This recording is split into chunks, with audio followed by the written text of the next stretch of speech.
kita memang sudah tidak asing lagi dengan kata yang satu ini, yaitu mabar. Ya, kata ini memang sudah tidak asing lagi di kepala kita, bahkan kita sendiri yang menggunakan kata ini. Nah, kata ini identik dengan yang namanya permainan atau game, apalagi game online. Nah, game itu dibagi jadi berbagai macam jenis.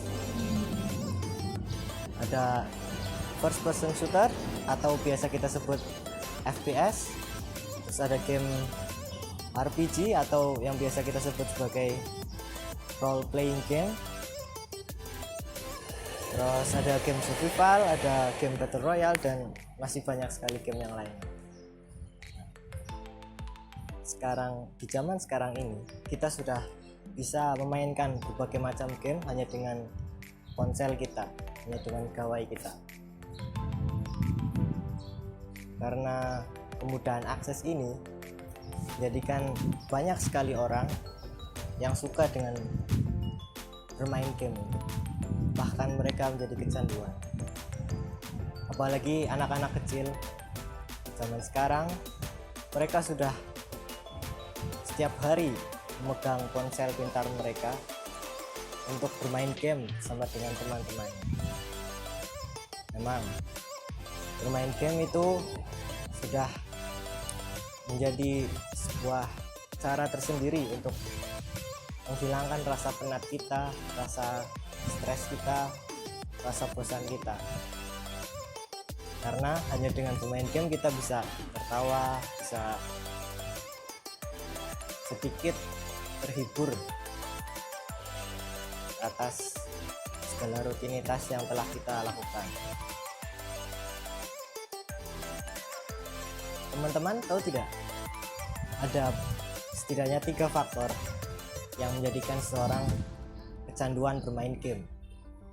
Di antaranya ada faktor biologi, faktor psikologi, dan faktor sosial. Faktor pertama adalah faktor biologi. Pada dasarnya, manusia diciptakan dengan kadar neurotransmitter dopamin yang cukup rendah, sehingga manusia akan senantiasa mencari cara bagaimana agar kebutuhan neurotransmitter dia tercukupi.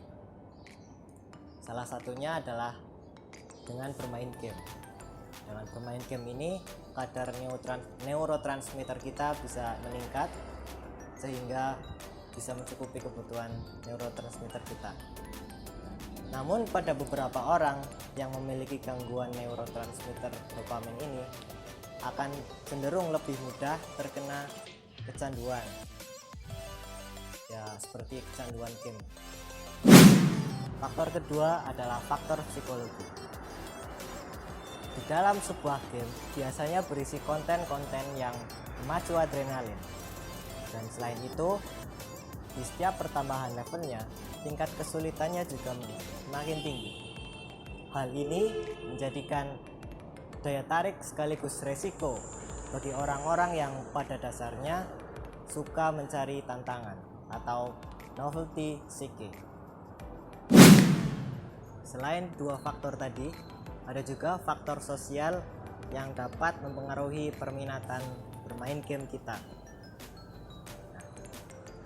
Peran serta orang tua menjadi sangat penting untuk kemajuan dan masa depan kita semua.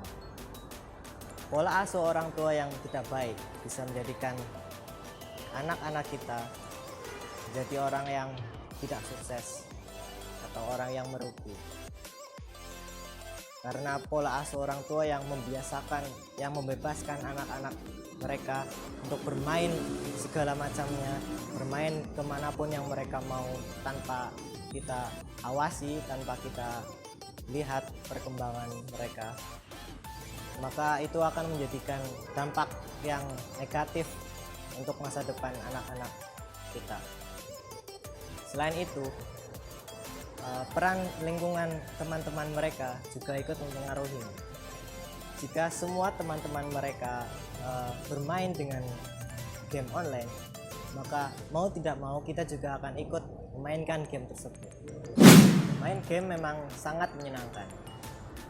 Main game bisa melepaskan rasa penat kita, rasa capek kita, rasa pusing kita setelah kita beraktivitas seharian. Namun sebagai manusia yang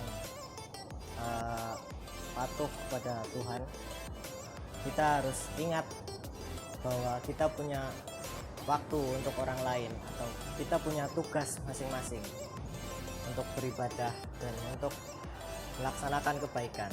Jangan sampai kita selalu bermain game terus 24 jam tanpa henti, tanpa makan, tanpa minum.